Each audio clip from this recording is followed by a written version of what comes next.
এরপরে চলে আসি আমরা কি আমাদের ক্রিমের দরকার পড়বে তাই না 1 পাউন্ডের জন্য হুইপ ক্রিম লাগবে 150 থেকে 180 গ্রাম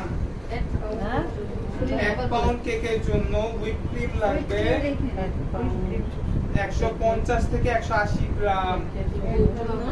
1 পাউন্ডের জন্য হুইপ ক্রিম 150 থেকে 180 গ্রাম